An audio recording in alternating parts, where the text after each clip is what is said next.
Hello दोस्तों, welcome to DSD cars. और आज की वीडियो में भाई बात करेंगे कि जिसका बजट नहीं है या जिसके पास कोई इनकम नहीं है परमानेंट सी कि हर महीने आपके इतने पैसे आएंगे, और वो आदमी पुरानी गाड़ी खरीद कर अपना जो सपना है, अपनी फैमिली के लिए एक गाड़ी है वो बनाना चाहता है, तो उसको बहुत सारे भाई कह देते हैं कि यार पुरानी गाड़ी खरीदना पैसे की बर्बादी है। तो क्या वाकई में पुरानी गाड़ी खरीदना पैसे की बर्बादी है या एक समझदारी भरा डिसीजन भी आप लोगों के लिए साबित हो सकता है? अगर आपका बजट बहुत कम है या फिर आप अपनी फैमिली की सेफ्टी के लिए एक गाड़ी खरीदना चाहते हैं, अपने बूढ़े माँ बाप के लिए एक सहारा बनना चाहते हैं कि उनको अगर हॉस्पिटल वगैरह ले जाना पड़े या इधर उधर मूवमेंट के लिए आपको एक छोटी सी गाड़ी अपने घर में चाहिए, या आप अपने बच्चों को बाइक पे ना ले जाके उस गाड़ी में ले जाना चाहते हैं, तो क्या पुरानी गाड़ी खरीदने का डिसीजन आपके लिए अच्छा साबित हो सकता है, गलत साबित हो सकता है? अगर आप पुरानी गाड़ी खरीद रहे हैं तो किस तरीके की पुरानी गाड़ी आपको खरीदनी है, वो सारी बातें आज की वीडियो में करने वाले हैं, ताकि आपको गाड़ी खरीदने के बाद कोई भी गिल्टी महसूस ना हो, कोई भी नुकसान ना हो, और जो वैल्यू फॉर मनी है वो गाड़ी आपको मिल जाए। तो अगर हम कहें कि पुरानी गाड़ी खरीदना पैसे की बर्बादी है, तो इस हिसाब से तो यार नई गाड़ी खरीदना भी पैसे की बर्बादी ही है। और अगर पैसे की बर्बादी ही सब कुछ है तो फिर हम पैसा कमा क्यों रहे हैं, अगर हम अपनी जो सेफ्टी है या जो अपनी जरूरत है उसको ही पूरा नहीं कर सकते? हर आदमी पैसे इसीलिए कमाता है कि वो अपनी जरूरतें पूरी कर सके, और जब कोई गाड़ी खरीदता है तो वाकई में उसको उस चीज की जरूरत होती है। शायद कुछ ही लोग हैं जो शौक के लिए गाड़ी खरीदते हैं, लेकिन बहुत सारे जो मिडिल क्लास हैं, लोअर क्लास के आदमी हैं, वो अपनी जरूरत के लिए ही हमेशा गाड़ी खरीदते हैं। अब अगर हम पुरानी गाड़ी ना खरीदें और नई गाड़ी की तरफ ही जाएं, तो उसके जो 5 या 6 लाख 7 लाख रुपए में आप गाड़ी लेंगे, वो कर्जा हमारे सर पे भाई रखा ही रहेगा। चाहे हम बैंक से लोन ले लें या किसी से उधार लेके गाड़ी ले लें, वो पैसा तो एटलीस्ट हमने ही देना है। कोई भी और आके हमारे लिए उस गाड़ी का पैसा पे नहीं करेगा।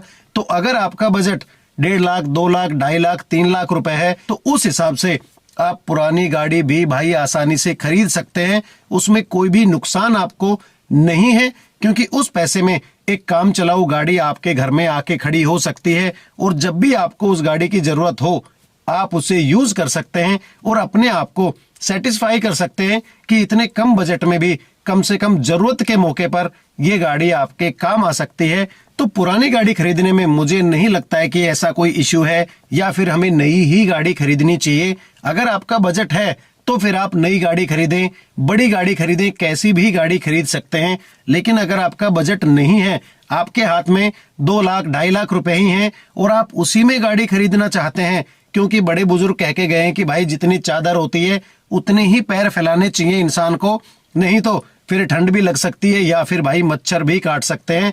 क्योंकि अगर आप अपनी औकात से बाहर जाकर गाड़ी खरीदते हैं या कुछ भी काम करते हैं, तो वो कहीं ना कहीं आपके लिए नुकसानदायक साबित होता है। मान लीजिए आपने 2 लाख रुपए में पुरानी गाड़ी खरीद ली है, तो उसको आप यूज कर सकते हैं। जरूरत के टाइम पे वो गाड़ी आपके काम आ सकती है।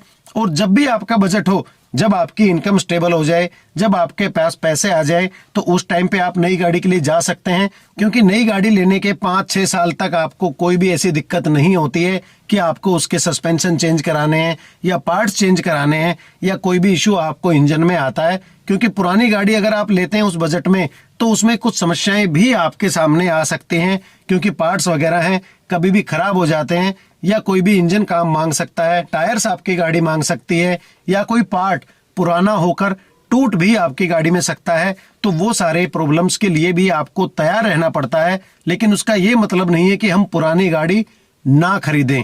तो अगर आप पुरानी गाड़ी लेते हैं तो उसमें कुछ चीजें ऐसी हैं जिसका कि आपको जरूर ध्यान रखना चाहिए, नहीं तो ये डिसीजन शायद आपके ऊपर भारी पड़ सकता है कि आपने पुरानी गाड़ी क्यों ली। तो अपना जो पैसा है, जो मेहनत की कमाई है, उसको सोच समझ के लगाएं और वही गाड़ी लें जिसकी की वैलिडिटी बची हुई हो, कम से कम 4 साल 5 साल की। क्योंकि अगर 2-3 साल आप चला लेंगे तो उसके बाद भी उस गाड़ी को आप आसानी से एक्सचेंज में दे सकते हैं या मार्केट में देकर उसका जो पैसा है वो आप वसूल कर सकते हैं। लेकिन अगर आप 1 साल या 2 साल की वैलिडिटी बची हुई कोई गाड़ी उठा लेंगे और उसके बाद वो गाड़ी आपको स्क्रैप करनी पड़ी, तो भाई आपका जो पैसा है वो बहुत ज्यादा नुकसान आपको हो सकता है उस पैसे का। दूसरा, मेहनत करके ऐसी गाड़ी ढूंढें जो कि कम चली हुई हो। मॉडल चाहे पुराना हो, लेकिन अगर गाड़ी कम चली होगी, उसका इंजन बढ़िया होगा, तो वो आपके लिए कहीं ना कहीं ज्यादा फायदा हो सकता है, क्योंकि आपको कोई भी इश्यू गाड़ी में नहीं होगा। मॉडल सिर्फ पुराना है, लेकिन गाड़ी 10, 20, 30 हजार किलोमीटर चली है, तो ऐसी गाड़ी बहुत ज्यादा फायदा आपको दे सकती है। पेट्रोल की गाड़ी अगर कम चली हुई है और बढ़िया कंडीशन में है, तो उसमें आप सीएनजी लगवा के अपना काम बड़ी ही आसानी से चला सकते हैं, क्योंकि पेट्रोल की गाड़ी बहुत ज्यादा दिक्कतें नहीं देती हैं। अगर पुराना मॉडल है और कम चली हुई गाड़ी है, तो वो गाड़ी बेस्ट आप लोगों के लिए साबित हो सकती है। अगर आप किसी अनजान आदमी से गाड़ी लेते हो और वो आपको बेकार इंजन की या बैलेंस आउट की जो गाड़ी है, एक्सीडेंटल गाड़ी है, जिसके बॉडी में कोई दिक्कत आ जाती है एक्सीडेंट के बाद, वो गाड़ी अगर उसने आपको चिपका दी बाय द वे, तो आप फिर उस गाड़ी से परेशान ही रहेंगे, क्योंकि जिस गाड़ी का बैलेंसिंग ठीक नहीं होता है, वो टायरों को बहुत जल्दी भाई खत्म कर देती है। तो ये सारी चीजें आपको ध्यान रखनी चाहिए अगर आप पुरानी गाड़ी लेने की सोच रहे हैं। नई गाड़ी में ऐसी टेंशन आपके सामने नहीं आती है, क्योंकि उसमें आपको पैसा एक्स्ट्रा देना पड़ता है, और कम बजट में अगर गाड़ी लेनी है तो उसके लिए आपको भागदौड़ भी करनी पड़ेगी, मेहनत भी करनी पड़ेगी, और अपने लिए एक अच्छी सी, सही सी, प्रैक्टिकल और वैल्यू फॉर मनी गाड़ी खरीदनी पड़ेगी। क्योंकि आप कम पैसे में बढ़िया चीज अगर चाहते हैं, तो कम से कम भाई मेहनत तो आपको करनी ही पड़ेगी। किसी और के कहने से, अनजान आदमी के कहने से किसी गाड़ी को अच्छा ना समझें। अपने जानने वाले मिस्त्री के पास, अपने दोस्तों के पास, आपका कोई रिलेटिव हो जो कि गाड़ी वगैरह के बारे में जानकारी रखता हो, उनसे गाड़ी को जरूर दिखाएं कि भाई गाड़ी कैसी है, कैसी नहीं है, एक्सीडेंटल तो नहीं है, रीपेंट तो नहीं है, ताकि उसकी जो वैल्यू है वो उस हिसाब से ऊपर नीचे हो सके। उसके बाद अगर लुभावने ऑफर्स कोई आपको गाड़ी पे दे रहा है, पुरानी गाड़ी पे, कि 5 साल पुरानी गाड़ी है, 20,000 किलोमीटर चली है, सिर्फ 2 लाख में आपको मिल सकती है, तो ऐसे चक्करों में ना पड़े।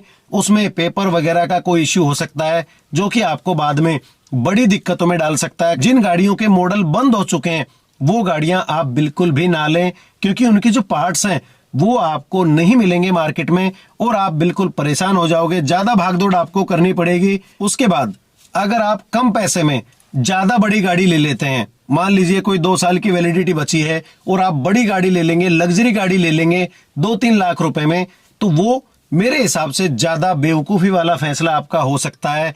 क्योंकि उस गाड़ी का जो मेंटेनेंस है या उस गाड़ी की जो माइलेज है, वो बिल्कुल भी नहीं होती है, और आप अपने जो कम बजट में बढ़िया गाड़ी खरीदने की सोच रहे थे, वो प्लान बिल्कुल फ्लॉप हो सकता है। क्योंकि कुछ ही दिन में आप उस गाड़ी से परेशान हो जाएंगे, उसकी माइलेज से परेशान हो जाएंगे, आपको पैसों का नुकसान होगा, और आप उस गाड़ी को इतनी आसानी से कहीं भी नहीं बेच पाएंगे। तो कम पैसे में गाड़ी लेना समझदारी भरा फैसला है, लेकिन उसको अच्छी तरह से चेक करना उससे भी ज्यादा समझदारी भरा काम है। छोटी गाड़ी ले जो कि आपको पता है, मार्केट में नॉन है कि हाँ यार ये गाड़ी बढ़िया है, इसकी माइलेज भी बढ़िया है, इसका मेंटेनेंस भी कम है, क्योंकि मेंटेनेंस भी एक इम्पोर्टेंट फैक्टर निभाता है जब आप गाड़ी लेते हैं। आप कम पैसे में बड़ी लग्जरी गाड़ी तो ले सकते हैं, लेकिन उसका जो मेंटेनेंस है फिर वो आपको बहुत महंगा पड़ जाता है। उसका इंश्योरेंस है या सर्विसिंग है, तो उसमें आप बिल्कुल भी ना फंसें। बजट के अकॉर्डिंग उसी हिसाब की गाड़ी लें, ताकि जो आपके खर्चे में एडजस्ट हो जाए, आप उसको आसानी से हैंडल कर सकें। तो मेरे हिसाब से तो नई गाड़ी खरीदना या पुरानी गाड़ी खरीदना कोई भी इश्यू दोनों में ही नहीं है। अगर आपका बजट है तो सीधे नई गाड़ी के लिए जाइए, और अगर आप अपने कम बजट में गाड़ी लेना चाहते हैं तो पुरानी गाड़ी भी आप इजीली ले सकते हैं। जो गाड़ी मार्केट में चल रही है, अच्छी जिसकी डिमांड है, वही गाड़ी लें। उसमें क्या होगा कि आपको 10-20 हजार रुपए एक्स्ट्रा देकर वो पुरानी गाड़ी मिलेगी, लेकिन जब भी आप उसको बेचना चाहेंगे, वो गाड़ी आपको 10-20 हजार रुपए एक्स्ट्रा देकर ही बिकेगी, क्योंकि उस गाड़ी की मार्केट में डिमांड है।